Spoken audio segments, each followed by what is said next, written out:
You are listening to This is Oklahoma, hosted by Mike Hearn, telling stories of Oklahomans and those that have made it their home. What's up, guys? Welcome back to an episode of This is Oklahoma. Mike Hearn here, host, back with another episode. Excited to share this episode with you today, but before we do, huge shout out to our sponsors. The Oklahoma Hall of Fame have been sharing Oklahoma's story through its people since 1927. For more information on the Oklahoma Hall of Fame, go to www.oklahomahof.com. And for daily updates, go to oklahomahof on Instagram and give them a follow. Our other sponsor today is the Chickasaw Nation. Now, the Chickasaw Nation have sponsored pretty much everything in Oklahoma. They're a huge supporter of Oklahoma. And it's an honor to have their name and their brand supporting this podcast. So a huge shout out to Governor Anatoby for supporting this podcast. It really means a lot. Our third sponsor is Diffie Ford Lincoln down in El Reno. Now, this one makes me so happy because these guys are great friends of mine, play a lot of golf together. I've bought my cars from them, do most of my oil changes down there, have a cup of coffee, hang out down in El Reno. It's a good spot to go. And not only are they great friends, but they provide a great service. So for over 60 years, third generation family owned Oklahoma business down in El Reno. They're also in Bethany as well. So people in the Bethany area know the Diffies really well. But if you're looking for anything new, used, Ford, Lincoln, or whatever, I'm sure they could find anything you want. Check them out, diffieford.net, and then on Instagram at diffiefordlincoln. This episode is brought to you by the Doghouse OKC. Recently, I have been in need of some doggy daycare for my two pups, and the Doghouse have come in clutch. The team over there are incredible. They've taken care of my two golden doodles, and so it's been an honor to partner with them on the podcast and share the love. And the one thing that I do with the sponsors that I have is stuff that I use and recommend, like the Diffies with my car, Hall of Fame. They're awesome. Citizens Banks, where I bank. Chickasaw Nation, huge supporter of Oklahoma. And adding to that is the Doghouse. And so if you're in need of doggy daycare in the day or boarding overnight, they do grooming and other cool things too. But I've had a fantastic experience, and it's an honor and a privilege to share this with you too. So go to thedogHouseOKC.com and follow them on Instagram at thedogHouseOKC. And hopefully our pups will run into each other. Turn your dream home into a reality with Home Creations, a family-owned and operated builder with over 40 years of trusted experience right here in Oklahoma. Call Holly at 405-364-9999 to schedule a showing or visit our website for more details. Home Creations, building homes, shaping futures, strengthening communities. What's up, guys? Welcome back to another episode of This is Oklahoma. Mike Hearn here, host, back with another episode down at Day Club today in Oklahoma City. Day Club's a modern workspace. I've recorded here a few times now. I recorded with Clay Steves and I recorded with Kevin Moore. So, been here, familiar with this place, but my guest knows this place really well because he owns it, and this is the home of one of his many businesses. It gives me great pleasure to introduce our guest today, Mr. Bryan Clifton, who is just an entrepreneur through and through. Well, it's great to be here, Mike. Looking forward to our conversation. Thank you for having me. A lovely office. Love the logo. Always love the Buffalo logo, especially when it's jumping. Yeah. I think a lot of people just have them standing, but you've got yours jumping. So. Well, and I wanted it to be more than just a buffalo. I wanted it to be a white buffalo. Because white buffaloes are exceedingly rare, which is what a strong entrepreneur tends to be. Yeah. They're a rarity to find, and they're noteworthy. People remember it whenever they see it. They definitely do. I've never seen one, but I want to. I know that there is a hybrid one up in Pawhuska area. Yeah. Because I got a friend who's been up to take photos of it, but it's not a true one. But well, a fun fact. So I grew up in a small town in West Texas called Snyder, and in Snyder, Texas, we had multiple white buffalo statues around town. So one by our courthouse, one by our big coliseum. Yeah. And so I grew up assuming that white buffaloes were much more prevalent than what they actually were. Yeah. Because we had physical statues that we had pictures climbing on as kids and all sorts of things. And then as I kind of dug into the history and the pieces a little bit more, I realized that's substantially more rare than what I thought, especially as a child. Okay, I know Snyder because one of my best friends went to college, JUCO there. Yeah, Western Texas College. Yeah, I've driven through there a couple of times. Yeah. It's a great place to be from. Yeah. I always say that West Texas, if there wasn't oil in the ground, nobody would live there. Nobody. We would always joke you could watch your dog run away for 3 days. So it's just, I love the people, love the values, but if there was not oil in the ground, it would not be a booming hot spot in any way. That is very true. So growing up in Snyder, Texas, at a young age, what are the things in your childhood that you look back on that shape you today into the entrepreneur that you are? So what I've discovered is whatever you grew up around is what you think is normal. So if you grew up in a household with 2 working parents, you assume everybody else grows up in a household with 2 working parents. And I grew up in a very odd household. So my dad, whenever I was a very young child, was building trailers in Texas that he would sell in California. Then he started doing toy importing, and we had like crawling army men, and we were selling those at a lot of mall kiosks and trade shows and things along those lines. And that evolved into a import-export business with toy and novelty items, and I would regularly run cash registers at junior league shows around Christmas times or in the holidays, and as that continued to progress, I would handle our importing and all of our purchase orders from China and Southeast Asia, and we'd be in Vegas for trade shows every few weeks, Orlando, Chicago, other spots, and I legitimately thought that was a normal childhood. And I thought everybody would come home from 5th grade and get in touch with the trucking company that was supposed to have a 53-foot container delivered. They were delayed because of this. And so now my basketball practice has got to get pushed a little bit because of that. And I legitimately thought that was a normal childhood. Mm-hmm. And then as you grow up, you realize I was weird. And it wasn't probably until I got to college, because I would have conversations with friends in college who did not know me from that stage, and they would always say, this was not a normal childhood. And the most odd thing was what we were selling. So if you've ever seen the fake teeth that make you look like a hillbilly, Bubba Teeth, that was my family's company. Okay. So we sold fake teeth, and we sold all sorts of toy and novelty related items. So bullet hole stickers that would go on cars, or remote control fart machines, or just gag gift items that back in the 90s and 2000s would be in like a Spencer Gifts, or a lot of our distribution was through convenience stores. So we were selling toys, but I was not really a kid that played with toys, because what I learned, especially in like a mall kiosk situation around Christmas, I could demo a toy for a kid, that was fine. If my dad did it, it was creepy. Yeah. And so just knowing the nuances and differences of how I could add value to the situation, and the number of hours that I spent in malls and restocking items and things like that gave me a much different lesson and appreciation of entrepreneurship than what I could have ever learned in a textbook or any type of coursework. And so that was my normal childhood. You had the greatest upbringing for an entrepreneur. It was fantastic, because I got to experiment, but I didn't know I was experimenting. Right. And so I can't tell you the number of times that I flew on a plane by myself before I was aware that you need to notify the airline if you were under 15 flying alone. And so I always looked a little bit older. So I'd be 12, 13 years old, and I would be flying to another city, and I didn't know you were supposed to notify an airline, and I felt comfortable. And most of this was pre 9/11, so security situations were different. And so that was a fairly normal childhood for me. And again, until you get told something different, you assume, well, everybody else has a childhood like this, because all of my friends knew, well, that's what Bryan's family does. And I realized much later that was very odd. And there's probably a lot of therapy and trauma to unpack from all the layers of that, but it was a unique childhood, to say the least. Well, and sure, yeah, you, like you said, you're a weird kid, and that under the circumstances, like, you're not just like going home playing video games or playing Tetris or running around. Sonic was a huge game that I loved in the 90s. Yep. I'm 34. Yeah, so I'm 36. Yeah, so we kind of grew up playing the same sort of games and actually running around playing outside, riding bikes and stuff. But you look back now as a 36-year-old, and there's so many of those things that are ingrained in you, lessons that you learned that you have to be super grateful for.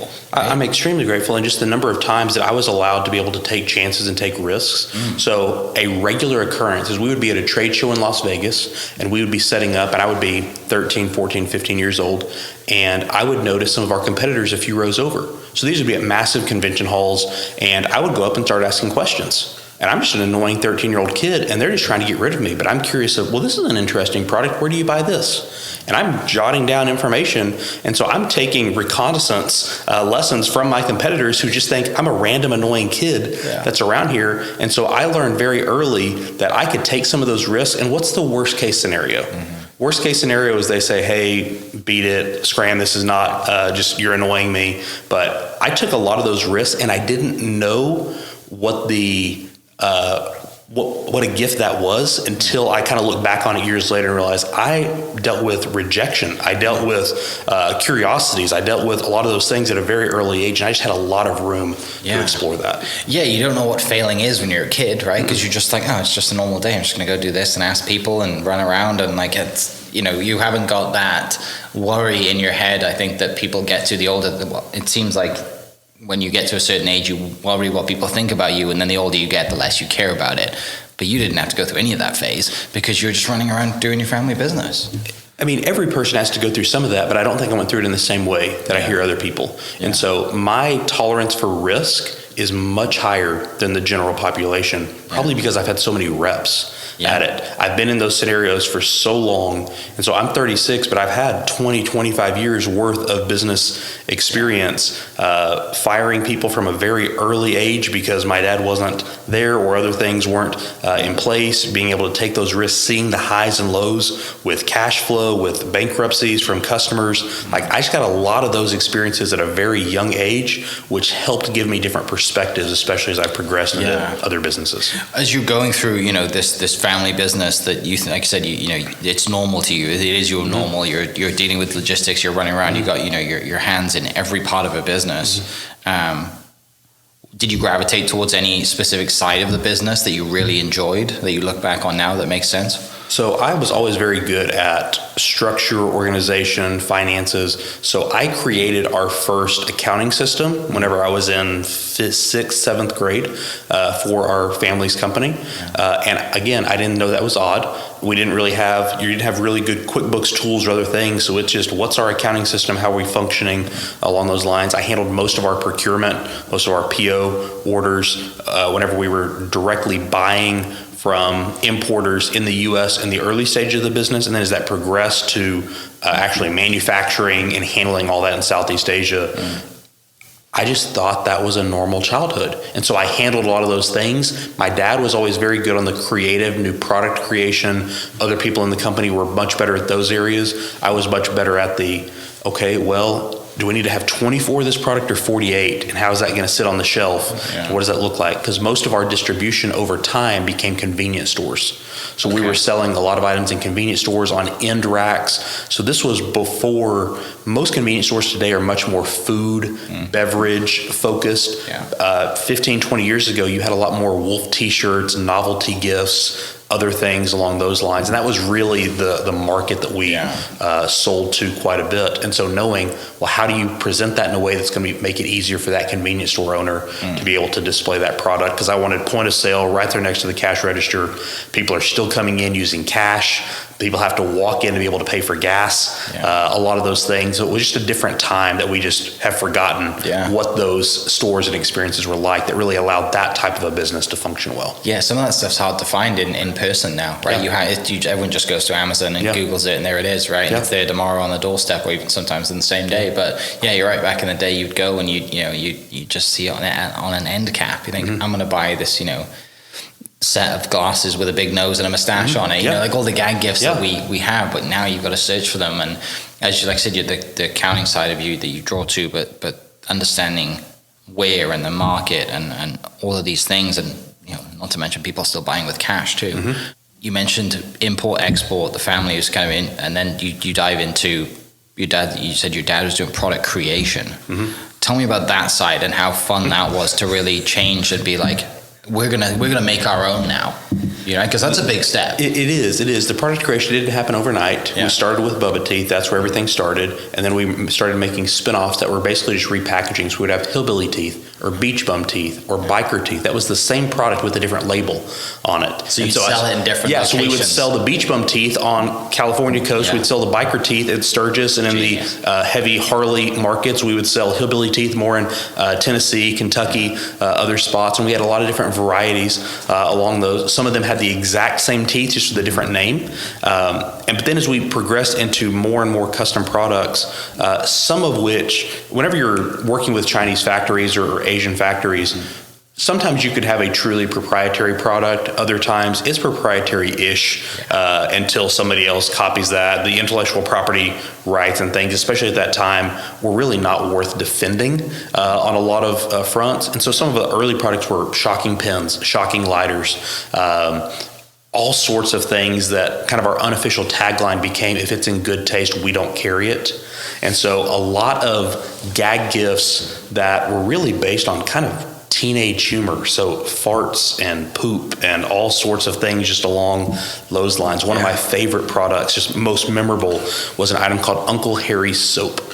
And so this was a bar of soap that was intended to be in your guest bedroom that would have just a few extra items in it, like toenail clippings or pieces of hair or things like that. It just made it look like it had been used, and it was disgusting. And the number of times that I would see my mom, or especially women in my family, just roll their eyes and say, I don't want to be associated with this. I lost count.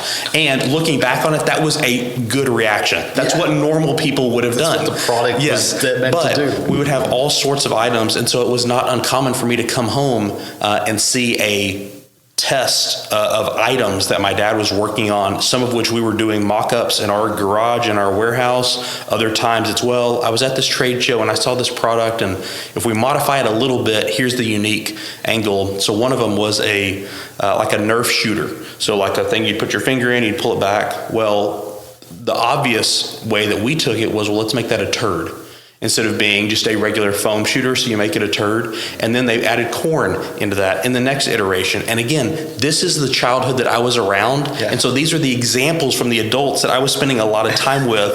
So this was not a normal place for childhood development to occur. But again, that's what was normal for me. And so imagine sending over purchase orders and you're trying to figure out how many poop shooters do you need to order, and be able to work with customs officials trying to explain some of the items that are coming in. These were all types of things that were not abnormal conversations for us to deal with within the business. I mean, amazing, right? What a unique way to grow up, but also from a business perspective, the lessons you've learned are I'm sure there's a time you'll put a price on it, but right now you can't, because it's so, it's such a scale that I don't know anyone else who's had a childhood like that. I don't either, and there's probably a good reason for it. But it was such a unique way, because once I got to college, I went to Harding University in Arkansas for undergrad. And I had out there. I love it. And one of the things that I really liked, especially coming from West Texas, was they had these things called trees. The trees were really, really helpful. Searcy? Searcy, Arkansas. And so I had a class my senior year, and it was each class period we had to turn in a new 3-page paper analyzing our childhood through a different mental model or mental assessment. And it was the most impactful class that I ever had, because it helped me realize a few things about myself. And it was kind of a form of direct therapy without being therapy. But what it made me realize is I always had to act older than I was. So even as a kid, I was never allowed to be a 13-year-old. I was always a 30-year-old in a 13-year-old's body. And so throughout my entire life, it's always been much easier for me to work with people that are 20, 30 years older, because that's what I had to do in that state, especially growing up. And so whenever you start unpacking, that was both a gift to be able to talk to older people, but it also made it a little harder for me to interact with people my own age or in different spots. And so as I progressed in my career, one of the reasons why I started the Council of Entrepreneurs was because I started looking up and realizing in about 20 or 30 years, most of my friends are going to be dead. Because all of my friends were 65, 70 years old, which I love their relationships now, but I'm going to be very socially isolated and lonely if I don't find a way to be able to develop those relationships. And what I found is I connect best with people that are dealing with complex risk situations, which is entrepreneurship, and really dealing with the emotional weight and the emotional challenges that comes. And the industry is irrelevant. There's all sorts of different industries that people can try entrepreneurship, but the emotional journey and understanding what are the highs and lows and how do I navigate that, that's where that skill set has really transitioned for me. I'm sure people listening, and I'm kind of curious too, like you have this, this incredible childhood growing up in a business and learning as a business, learning all the things, the ins and outs, like dealing with, everything. Why'd you go to school? I went to school because my mom was an educator, my grandma was an educator, my aunt was an educator, and I thought that's what you were supposed to do. Okay. And so that was the narrative that was told to me as a kid: is if you want to be successful, go to college. And if you don't go to college, well, then something was a little bit off. And so I went to college, got degrees in accounting and finance, which I am very glad that I did. Yes. Because accounting is the language of business. And if I did not have that understanding and background, I don't think I would be able to do some of the things that I do today. I wish I had gone into accounting or finance. It was a great experience, but also at Harding, where I went, they had a tremendous focus on international programs. So I did 3 months in Athens and spent a lot of time with people from different nationalities that were on campus. We had a large population from Central and South America. They were part of the Walton Scholars Program from Walmart. And so I really was able to form a lot of great relationships, and that pushed me into comfort zones that were beyond my comfort zone in a number of areas, especially whenever it came to international travel and just understanding cultural differences and relationships. Where does the love of psychology come into your world, and how does that kind of integrate into not only just being a business owner and a product, but just you personally as well, and dealing with,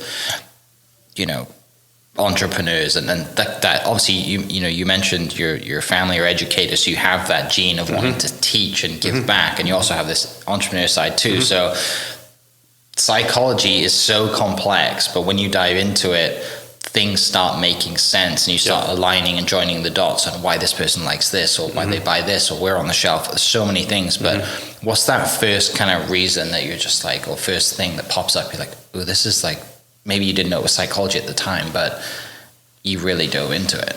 I've always enjoyed puzzles from a very early age. Okay. And psychology is really just a form of understanding human puzzles. And so after I left Harding, I moved to Southeast Asia for a bit, and then moved to Guatemala. I was in Haiti. 2010, I spent a lot of time in a lot of different places. I ended up settling in Oklahoma City in October of 2010. And after I was here for a little bit, I started my master's at Pepperdine within the function that they call organization development, which I wish would be relabeled as business psychology, because it's really just understanding how people function within organizations. It's a lot on change management and pieces along those lines. So my curiosity around psychology, I took that to the next level academically, to try to be able to understand. I see these things naturally, but I can't articulate why I have this insight or why this curiosity kind of piques my interest. And so the psychology element, I just want to understand what makes people tick and how they operate. And so that was a natural progression for that. And I think I'm just an insanely curious person.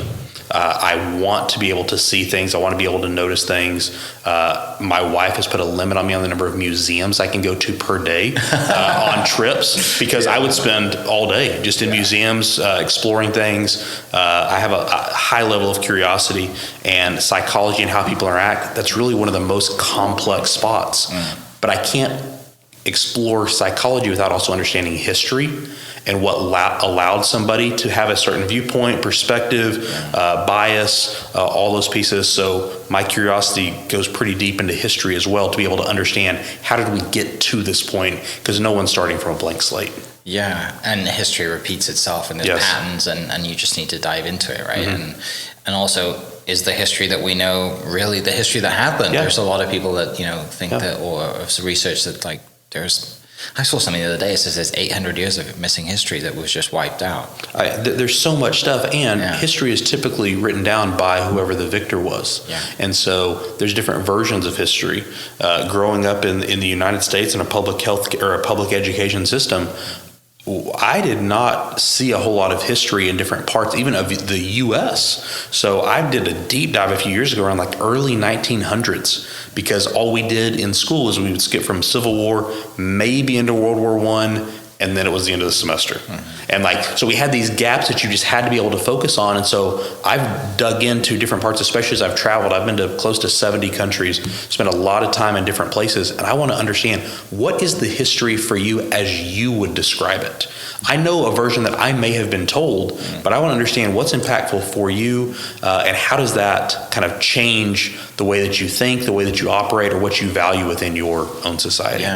Why do you choose to kind of travel after college and go to Southeast Asia and Guatemala and just hit the road? So I was in Haiti first, and that was in 2010. The earthquake happened in January, February. And so I was there for about a month working in aid distribution. I had been to Haiti 5 or 6 times before. So whenever I was 12, my dad took me to Haiti. And my first trip out of the country was to Haiti. And he said at the time, here's the U.S., here's Haiti. Not everywhere's like the U.S., not everywhere's like Haiti. Go explore the difference. And that single kind of trip piece probably did more for my curiosity than almost anything else, because it was such a shock to my system. And it wasn't meant to be this one's better, this one's worse. Just they are different. Why? Go explore that. And so I had spent a lot of time in Haiti. So whenever that earthquake happened, I had different connections, different resources to be able to assist in that way. Once I was there, I connected with somebody who said, well, you really should go to Guatemala if you want to be able to learn Spanish a little bit better. So I spent 2 to 3 months in Antigua, Guatemala, in an immersion Spanish environment. Spent a decent amount of time in the Philippines, in Hong Kong, in other spots. My dad at that time was already living in the Philippines, and so spent some time there. Then once I moved to Oklahoma, my first job was with a company called Give a Goat. And we literally gave goats. Okay. So if I look back at my history, fake teeth and goats are 2 pieces that most other people also have on their bio. Sure, everybody, yeah. But I was operating an organization in Oklahoma City, but most of our operations were in the Philippines. So I was in the Philippines regularly, spending a lot of time in that environment. And so just the curiosity and the pieces were always part of it. 70 countries you visited, any of them stand out that you would like drop of a hat and move to tomorrow? Oh yeah, but for very different reasons. There's different things I've got a 5-year-old, a 3-year-old, and a wife now, and the places that were very intriguing to me as a 23-year-old single guy is different. Yeah. So I went to Cuba whenever I was 22 or 23 before you could kind of legally enter that. We had to fly through Cancun. There's no legal stamp in my passport from Cuba because you had to get an extra paper there. Cuba was fascinating to me. It's not a place I'm probably going to take my family. We spent a lot of time in different parts of England. Whenever we got married, my wife had been to one other country. And so a lot of the places that we've traveled the last few years has been us being able to explore things together, which is a different experience. And now we're looking at being able to explore things with our kids. One of our goals in our family is we want to live 3, 4, 5 weeks, 2 or 3 times a year in different parts of the world to be able to help show our kids what it's like to be in different spots, some of which will be very kind of easy culturally. So the first places we would be going would be England or Italy, to where you might have a language difference in Italy, but the food's still relatively similar. Or in England, just how do we move around with public transit and not have a car-centric, like just some of those pieces that are different. And then I would progress to a little bit more degrees of risk, but not whenever I've got a 3-year-old and we're trying to deal with bathroom stops and all that. Whenever they're 14 and 12, that'll be a different type of challenge that we can explore then. How'd you meet your wife? We met while I was at Harding. She went to school just down the road at University of Central Arkansas, about an hour away. Mm-hmm. And my best friend was dating a girl that she grew up with. And so they introduced us. Yeah. And then the fun thing was we actually never dated while we lived in Arkansas together. So I was already living in Oklahoma City before we started dating. Mm-hmm. So the entire time we dated, were engaged, and the first 6 weeks we were married, we lived in different states. Oh, wow. So we did not live in the same state as boyfriend, girlfriend, or as husband and wife until we'd been married for almost 2 months. Yeah. Which I would not recommend to people, but it is possible. It makes your communication really good. Mm-hmm. Whenever you have to deal with long distance elements and being able to navigate. I may only see you in person 3, 4, 5 days a month. Yeah. So it just changes how you get to know each other and what that looks like. Why Oklahoma City? Of all the places you go to, how do you land in Oklahoma City in 2010? Goats, honestly. It was literally the goat. It was literally the goats. It was a very intriguing opportunity to me. And I came into Oklahoma City at the perfect time. Yeah. I moved here whenever the Devon Tower was 6, 7 stories out of the ground. Yeah. I don't know if I could have picked a better time to step into kind of the Oklahoma City Renaissance. Mm-hmm. And as I've been here now for almost 15 years, this is home. I'm from Texas. My wife's from Arkansas. We have no direct ties to Oklahoma City, but this is a city that is so interesting to me. And one of the things that I've been curious, and I'm trying to find the data to support this, is it feels like Oklahoma City is missing a generation. And specifically what I mean is Gen X business owners. So if you and I were in Oklahoma City in the late 80s, whenever the oil bust was happening, and we were entrepreneurial and we wanted to turn things into reality, we probably would have left because the opportunities didn't really exist. The economic headwinds, the challenges were really strong. People left to Houston, Dallas, Kansas City, Chicago, other places, and they never really came back. And so what occurred is it created an extra opportunity for millennial business owners to not have that next generation of competition. And so that's part of what I feel like has helped to fuel a lot of the growth over the last 10, 15 years in Oklahoma City. So if you go and look at almost every industry in Oklahoma City, you can find baby boomer business owners or millennial business owners. You don't find nearly as many Gen X. Yeah. And so what's happening is millennials have had a longer runway, but it's also going to mean once the baby boomer business owners are retiring or selling, there's not that next generation with 30 years of experience. And so I want to make sure we don't repeat past mistakes or other things because we don't have that kind of potential wisdom in the room, especially in certain industries where that's a very valuable tool. Yeah, and you know, we're already seeing it, right? You know, people are selling off their businesses, and people our age are now buying service-based companies and companies that will always be around or generally aren't going to be affected by technology and AI. Yeah.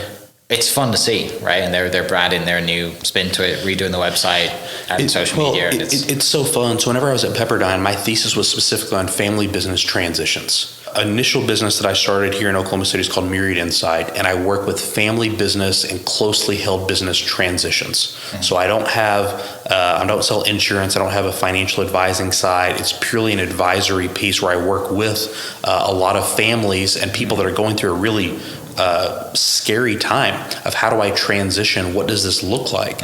And the opportunities that exist, not just within Oklahoma, but nationally with business transfer, just continues to get bigger and bigger and bigger. And for most people that are in the transition stage, they're afraid. Yeah. They don't know how to do this, especially for men who draw a lot of their identity from their title. Who am I whenever I'm not president of XYZ company anymore? How do I handle this? I want to pass this down to my daughter, but she doesn't want it. Do I try to force her to take it? Is that good? What does that do? And so I deal with those really complex emotional pieces. One, because I've lived it. Yeah. I've lived it. I've worked with a countless number of families and businesses on that. I've studied it academically, and what I see is a transition event for a family business is either going to bring them closer together or it will push them farther apart. It will not stay the same. Yeah. Either of those directions might not happen instantaneously, but it kind of sets this chain reaction and process, and most people don't know how to transition well because they've just never done it before. Think about the first time you bought a house or you sold a car. You don't know what you don't know. And so how do I navigate that? And this has a whole nother layer of emotional identity. And it's scary. It's scary for a lot of people. And so I work with people that are trying to buy those businesses. I work with employee bases that are trying to take over from an existing founder, but keep the leadership team in place, and all the kind of varieties and pieces that can happen within that. Yeah, the emotional family business is not easy, right? No, it's not. And most of the time, people have regrets that they sometimes try to start making up with in a transition event. So I might not have been the dad that I wanted to be, but maybe if I have the money, I can go back and try to repair these relationships. Or maybe I did some things that I wasn't proud of, and I'm trying to kind of rewrite that narrative. And so you just have a lot of deep emotional things, but most men especially don't want to think that they have those problems. And so whenever I get hired, I like to ask people, what did you think you were hiring? And I often will go, well, you're a consultant, you're an advisor. About 6 months to a year in, they'll say, you were a therapist for us. We just didn't think we needed a therapist. And I always am very cautious. I'm not a licensed therapist. That's not what I say that I'm doing. But it's helping you be able to unpack some of those emotional weights, and then also redirecting them at times where it's, no, you really need to go see a professional therapist. Mm-hmm. Here's what they can help you with, or here's what you need to do to be able to help you just become a healthy person overall. Yeah. Well, I mean, there's so many generational businesses in Oklahoma, right? And there's a lot of ones. I have a friend of mine who has his family has a successful business, and his kids are about to go to college, and they don't want to take over the business, right? And you look at maybe some of the kids want to come in, or maybe his great granddad. Is he living up to the expectations of his great granddad? And there's always we go through phases, we go through different markets and all the stuff. Like it's never the same as it was. Really, for your granddad as it was now, businesses. And so there's that, like you said, that pressure of the family name, right? And then you come to a point where the kids don't want it, and you're like, and there's a number of industries that they're not made to transition. The life cycle of the business may only be 20 years, so don't try to force it to be 50. Some businesses need to be a really good 8-year run. They don't need to be an 80-year run. Those days of extreme longevity of businesses seems to be going down every single year, and just some industries, it's already gone. So you might be holding on to a belief that's not actually based in any type of practicality. Different regulations, different things have made that. Gone are the days of having a medical doctor that owns their kind of own independent shop just because of regulatory cost structures. And so certain industries, they've just changed. And you can be mad about that, or you can say, here's the new reality. How do I operate within the realms of the pieces that I can control? And so kind of swallow your pride a little bit, right? Like you said, your title, and you're like, no, the life cycle of this business is ending. Let's get the most for it out of it we can, and then go do something else. But that must be tough. But also diving back into like your curiosity of people and psychology.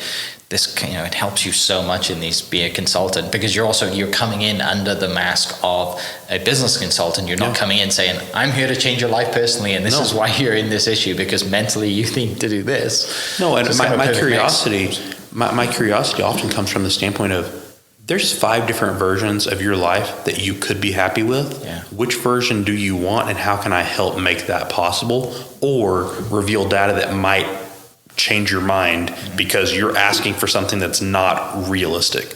And so one of the things that I've realized over time is each person that I interact with has a different version of success, and we assume that people are defining success in the same way that we are. So some people define success based off of wealth accumulation. Can I just make the most money? And if that is your legitimate scorecard, you assume, well, everybody else probably thinks that same way, which is fundamentally not true. But other people might describe their success based off of relationships. If I have good relationships, that's the most important thing for me.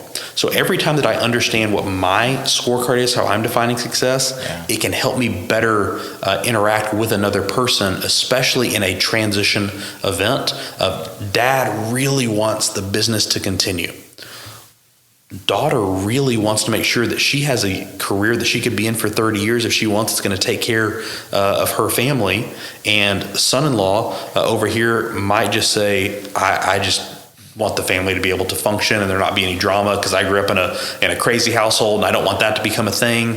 And so each person has different things to bring to the table. So part of my role is to help kind of bring those voices out and say, what does success look like?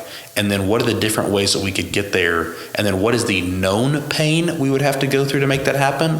And what are the potential landmines that we can try to hedge against? Why did you choose Pepperdine? I had a fantastic boss, Nathan Meller, whenever I was working for a company called Strata Leadership here, who had done his doctoral work and some other pieces at Pepperdine. We were out there on a client engagement. He took me by campus and said, hey, I think there's this program here that you would do really well in. And so that's how I got to Pepperdine, was listening to the words of a wise mentor in my life, especially during that season. He helped direct me to that. Pepperdine had the #1 program in the world for that. It was a fantastic fit. Did Tim Ferriss go to Pepperdine? I'm not sure. Maybe. I'm not sure. There's so many spots. And so the program that I was in was an executive master's. So we did courses in Beijing and in Costa Rica and in Lyon, France. And it was this mentality of everything works in a textbook. Let's try it in reality. And so it's a pass-fail structure. It was exactly what I needed. People that really love academia probably would not have enjoyed that structure as much because you didn't have grades. It wasn't kind of that element, but it was the exact thing that I needed for my stage of life and also for my career. Back to you coming to Oklahoma City at the perfect time. I got here fall of 2011, so pretty close. And I do remember there being cranes up and next to the Devon Tower. I remember hitting golf balls at Lake Hefner and just looking down there, being like, "What is this giant thing sticking out of the ground in Oklahoma City?" And everyone's, basketball is king at that point, like kind of like it is now. It was such a great time to be here and to see the city grow up and have 2 or 3 restaurants that we raved about, and now we have like 30 restaurants that we raved about, maybe more. But yeah, it's super, and obviously the entrepreneur side of you and the childhood that you've had growing up and coming to a city that's just like, there's this itch that like we're here to do something, right? It's such a great place to be. Let's talk a little bit about when Council of Entrepreneurs starts, why it starts, and when does this time up with you transitioning out of working for somebody else to go into working for yourself? Yeah, so I left Strata Leadership in 2014. Okay. Maybe off by a year or so. I started Myriad Insight, which was the first company really on the family business consulting side. About 8 months into that, I realized that it was very hard to find business owners who were 30 that wanted to have conversations beyond just networking events. Yeah. But every time I found one, they were so appreciative and thankful for that space, because they did not want to have their sales hat on constantly. And so it started off as kind of a curiosity, which is a consistent theme throughout everything I've done. And so this month is 10 years of Council of Entrepreneurs being in existence. Yeah. So Oklahoma City, we're about 115 members. We have chapters in Wichita, Tulsa, Nashville. We've got a few other cities, Kansas City, Memphis, Fort Worth, Scottsdale, that are coming online here in the next few months. But really what it's centered around is this idea of entrepreneurs understand the challenges of other entrepreneurs, which is not a unique value prop to COE. Other groups, other things will have similar things to it. But we have created a community and a structure that allows for curiosity to happen amongst those entrepreneurs in a way that is collectively uplifting. And we're not trying to do this from a sales or a tips or a lead perspective. Council of Entrepreneurs is invite only. It's always going to be that way, because we spend more of our time on probably the emotional and psychological challenges that entrepreneurs deal with, as opposed to we're trying to raise X amount of capital, or we're trying to help you get X amount of sales into your business. But it's grown through word of mouth, and it's just been a fun piece to be able to see. And as it's grown today, every project in Oklahoma City has someone from COE connected to it, which has just created a really interesting network, a wide variety of industries. If you can imagine the industry, there's probably somebody in COE that does that, and it doesn't seem to matter how random it is. And it's just fun to be able to, I feel blessed to be able to help kind of curate what that has become, but also watch that continue to grow and develop, and as it's expanding way beyond Oklahoma City. Yeah, that's really cool to have that impact, and again tie into your mom's side of the family, the teacher side, and to provide value. Did you think that it would get to where it's at today? Was it just kind of like, I'm going to start a friend group or a referral group, whatever you want to call it, and we're going to have this connection and build also friendships and help businesses? Well, how has it evolved over time, and then how have you visioned it to evolve over time? Anybody that tells you that they knew what the end would look like is lying. To me, I started with the curiosity, and I just continued to explore the next curiosity and listen to what the challenges and needs were of members, and just explore those curiosities as they come. And so where COE is today, I love what it is. It's probably going to look different in 2 or 3 years, just because that's what it needs. It needs to evolve. It needs to adapt, especially as business and life continues to change. Yeah. It's awesome. Love it. What's been some of the over the last 10 years, any highlights that stand out, or friendships or people that have come from it that you've come across with? Oh, all sorts of friendships. I've ended up investing in a number of deals and partners with a number of people who are in COE. One of my favorite things is whenever I introduce 2 people in COE who did not know each other, that then they become friends, they become business partners, they have family vacations together. That's just fun to watch, especially whenever I didn't do anything else beyond making an initial intro and just kind of allowed that dynamic to occur. It's also fun to see business owners that realize I'm operating at one level today, because of the challenges that I heard in some of those conversations, I want to kind of level up to this next opportunity, which creates economic opportunity through jobs and other pieces throughout our city and our state, which is just fun to continue to see that growth. Yeah. So that starts, 2015. Mm-hmm. You're out, you're doing your Myriad consulting company, mm-hmm. Myriad Insight. You have a lot more businesses in the last 10 years that you're in. Yeah. And you mentioned kind of investing in some people Yeah. through COE. Let's timeline the last 10 years, how we get to today. What happens in 2015, 2016, and so 17? after COE, I was asked to join a software development company here called Clever. Yeah. So I've been a partner there for 8-9 years or so. That company's been in existence for about 15 years. Okay. As that's progressed, I became an owner in a company called Nominee that does fantastic branding work for a number of national brands and some great Oklahoma spots like Jones Assembly. We just did the rebrand for the airport. We do a lot of work for Pabst and Jack Daniels and all sorts of other fun projects. And it's just continued to progress into silent investments into other companies where I don't have an active involvement. But what I found is I have a really good sweet spot of being able to be a value add for a company that's probably 3 to 5 years old. They know what they do well, but they're having an issue with scale. So they know their product, they know their service, but they've hit a little bit of a roadblock on how do we scale this to the next level. So again, that's a systems, that's a process, that might be a sales need. That's where I can add a lot of value. But I also have refined my investment philosophy structure. I will never enter into one of those interactions with the requirement of a liquidity event in the future for me to be able to get my return, because I think that the way you interact with capital drastically changes relationships. I'm not opposed to it, and everything that I have is always for sale for the right price and the right terms, but I don't want to say, I'm putting money in today, I got 3 years, hurry up, we got to get this out. It just changes the dynamic in a way that is not what I want. Other people do that, and it's a great fit for them. That's just not where I'm at in my life and my career. Looking at, just chatting to you and kind of knowing a little bit about your story, and it makes total sense, obviously, the way that you've grown up and the things that you've done. But the one thing that is in your bio, the one thing you talk about, and the one thing that just kind of is all around your story is doing more than you probably thought you could ever do at the same time, right? And taking on all those things. If we put someone in this room and we said, hey, you're going to run 6 businesses and do this, they're like, my head's going to explode. There's no way. And go home to a family. And whenever each year, my assistant, Evelyn, she does a great job of being able to look at all of my companies and work with all the different stuff. And I think last year I have 14 different companies, 27 different business partners, and it continues to grow each year. But I have to make sure that I know what I can do well, which is I do a really good job of living at 10,000 feet, helping direct and being able to create the clarity and structure for my business partners and our leadership teams at the different businesses for them to be able to operate well. So we're sitting here in Day Club. Day Club's a business that I joined the ownership group of about 2 years ago. It's continued to grow and develop. We have a fantastic team here that leads all the operations. I don't need to do that.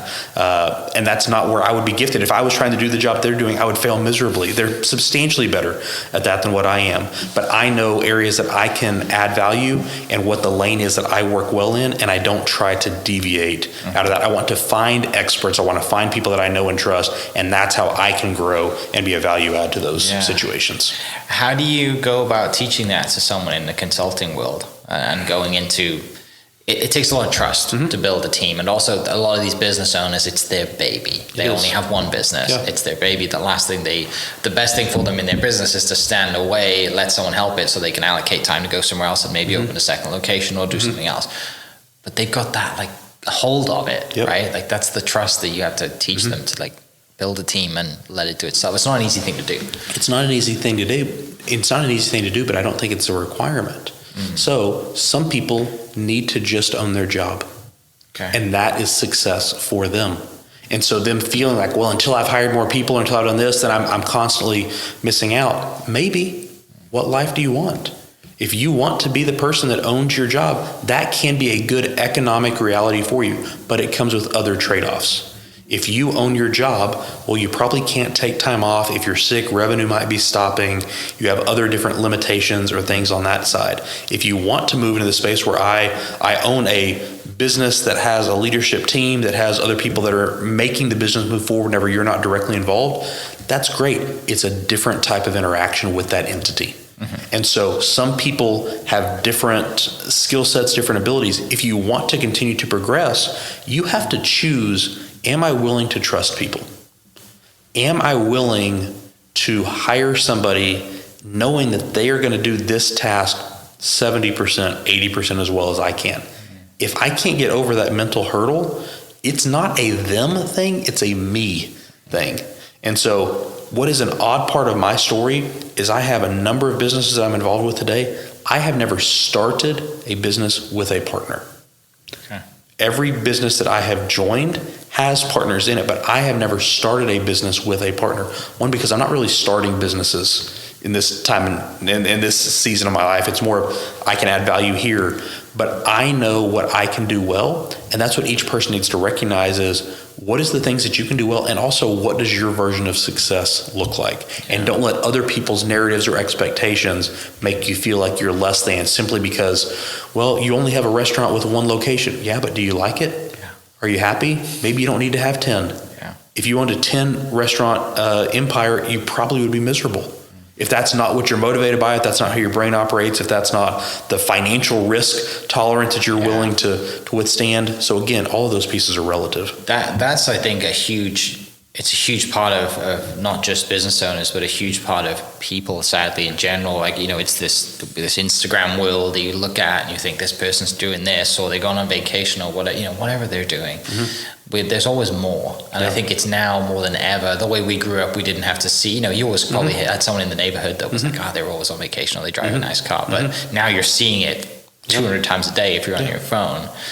And mentally, it's just not good for us, right? Like, if I asked you what your dream day is, right, and what, same question, where do you want to be in 30 years? You're like, probably, for me, I'm like living in the country on 20 acres playing golf every day. Yeah. Like, I don't need to have 20 restaurants to do that, and I think that's part of the consulting side that you do is asking those people their goals and their questions to say, what do you really want to do? Yeah. Right? Because it's really not that far away, or it's really not that hard to do. No, and for most people, it's a journey of rediscovery. Yeah. It's things that you used to do that got crowded out because life got busy or because things got hectic. So I spend a lot of time doing puzzles.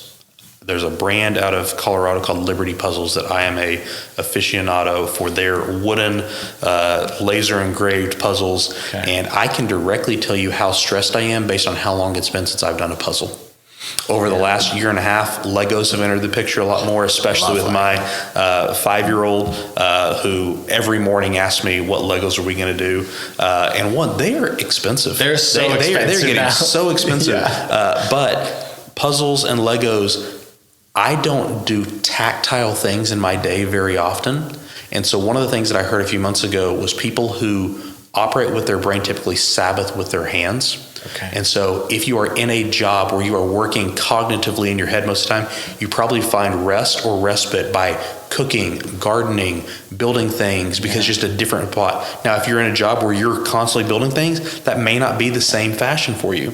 But for me, I know that the longer it's been since I've had that time, the more stressed out I likely am, because I can't do a puzzle and multitask on something else. Yeah. If I'm doing a puzzle, I can have a conversation with the other person I'm working with. I can be doing that by myself. The most I can do is probably listen to a podcast. Yeah. But I can't be watching a show. I can't be responding to emails. Like, it's just a way for me to be able to help ground myself. Yeah. And especially with that progressing with my daughters, with my wife, when they want to do that with me, it's a fun time to be able to have that kind of shared experience. There's a guy I found on Instagram who finds out when Lego sets are going out of production. Mm-hmm. He buys them the year that they're going out of production, buys an absolute insane amount of them, holds them for 2 years, and then resells them for double, triple their value. They are one of the highest asset classes for appreciation. Isn't that crazy? Which is, and there's websites that all they do is track the value of different Lego sets. I have a number of unboxed sets at my house, not because I'm trying to weight on them for any reason. I'm going to do them. Yeah. It's just I haven't been able to get to those. One of them is the Titanic set. That is just a massive box that I'm looking forward to doing all 10,000 or so pieces of that. Do you know Andre Caldwell? I don't. Okay, Andre works for Boeing. He's an attorney at Boeing, was on the podcast, athlete, super attorney over at Boeing, but his son for Christmas had Titanic and built it. And I didn't realize, like, he was telling me about it on the podcast, and I was like, oh, cool. Like, we played Lego growing up and we built cars and stuff. Yeah. It's like 5.5 feet long, maybe 6 feet long, right? It's 4 or 5 foot long. Yeah. I mean, it's not something. It's like, oh my God. Yeah, it's one of those things that it might be bigger than your dining room table. It's a centerpiece. It's a centerpiece. Yeah. It's not a random spot of, I built it, I'll just put it over here in the corner. It's you might be building your home around this. It feels like it's that large. He saved up for Christmas, and he said it was like $800-900 or something. But I mean, tell me a little bit about parenting and about, excuse me, the things that you have learned growing up, the way that you've grown up. You had 3 kids, you said you have, right? I have a 5-year-old daughter and a 3-year-old daughter. Yeah, 2 kids. Mm-hmm. With your curiosity, with your psychology, with your love of history, it must be so exciting to watch your kids grow up and be in a place that, I'm going to add value, but I get to do it in a way that's also fun and entertaining. Mm-hmm. And then you have your wife to keep you in check, right? Yeah. To be like, hey, they're kids. Yes. Tell me about parenting, how exciting that's been for you from an entrepreneur's side. So based upon my childhood, you can guess that my example of what parenting looks like is probably different than most. And that's been an ongoing conversation with my wife and I. Just the way we were raised was very different. Mm-hmm. And anybody that is married has realized that's the case. Your spouse was not raised the same way you were. You have different perspectives. And no child is the same either. As soon as you feel like you got parenting figured out for one, you're going to realize, the other one has a different approach. And so a lot of our approach right now is just, I want to give my children the opportunities for them to be curious. And I'm not trying to have them make life decisions at 5, like, let's play, let's expose you to different things, let's travel, let's be able to see some things. I want you to be nice human beings. I want you to be kind to others. I want you to be able to explore your own curiosities. And I want you to be able to just try things. That's the biggest thing for us. Is both of my girls are insane Thunder fans. My 5-year-old, I think, could tell you the name and number of every Thunder player. My 3-year-old can tell you where every popcorn stall is in Paycom, and is thrilled to be able to sit there and watch. But we were at the game whenever Chet got hurt back in November, and Chet is their favorite player. And both of them, for about the next 6 to 8 weeks, just kept asking, when is Chet going to be back? When is Chet going to be back? And then we got to meet Chet at an event 2 or 3 weeks ago, and both of them said, they told Chet, said, we want you to know we've been waiting for you to get better. Like, we're ready for you to be able to play. But I want to be able to give experiences like that to where they can just go and see and be able to try new things. Yeah. Who were some of your heroes when you grew up? Oh, I mean, I grew up in West Texas, and I still am a very big Denver Broncos fan. Okay. So this was the John Elway, Terrell Davis years. My dad and I, we been to 9 Final Fours, so we went to a lot of college basketball trips. That was a big thing for us, was being able to go on some of those. But most of the time, your heroes are not famous people that other people know. It's the people that mean a lot to you as an individual. So one of the projects I've been working on is a plaque board that's in my office, and it's just for me, but it is names and the impact of certain people that they've had in my life over the course of time. And so there are certain seasons of my life. These 3 or 4 individuals were extremely meaningful. In high school, I had a teacher named Ron Hester, he changed my life. Just his ability to be able to see things in me that I couldn't see at the time, and to be able to help give me opportunity. Like, that was one of those spots that I couldn't have asked for it, but it really changed trajectories. And I've had multiple other professors, mentors, other people like that. And I think it's easier to see them in hindsight as heroes or helpful pieces. But in the moment, I wasn't looking at them saying, well, you're here. It's like, you're my speech teacher. Like, you're just kind of a person that's here. But as you grow up, you realize, no, these people had monumental shifts on who you were as a person. Yeah. And the great part of it now is, through council of entrepreneurs or through, just friendships or just being around Oklahoma City and now the council of entrepreneurs is expanding, you can be that person for so many people, and the things that you've gone through and the experiences that you've had, there's been chaos, there's been extreme success, there's been ups and downs. You've pretty much been through all of it, and we're pretty uncertain times for a lot of business owners right now, where if they're doing international trade or if they, there's a lot of things going on daily that are kind of sometimes ruining people's businesses. What's it been like for you to come in and be that mentor to someone and be that figure that you had so many growing up, but the tides have turned and now you're this person during uncertain times that's like, no, let's calm down, this is what we know, and how's that been and what's that like? My learned experience over my entire life has been I deal with chaos very well because I've been in some very chaotic situations, and so whenever the things around us are happening and they're becoming chaotic, that does not cause me to freak out. It's kind of a very pragmatic approach of, okay, well, what do we know? What's the data? What do we need to do today? And so that calming presence can be very helpful, especially in chaotic times for other people, to be able to say, I hear the concern. Let's unpack what pieces of this are you actually frustrated or concerned about, and let's try to be able to bring the emotion to a healthy level. I'm not trying to remove emotion, but can we get to a spot to where we can use that in a thoughtful conversation or analytical approach instead of being led by emotions that might be in a hysterical or kind of unhelpful manner. People like you are very valuable, right? Because when the house is burning, the fire's going, you're thinking, running, you're thinking, what am I going to run into the house and grab? And you're like, I mean, if we were sitting here in the interview right now and say a camel walked through this room, I don't think it would surprise me. Because I've been in so many scenarios and so many situations where it's like, oh, well, there's a camel. Let's figure out what we need to do from that. And so my wife has joked for years that my emotion just kind of stay pretty flatline.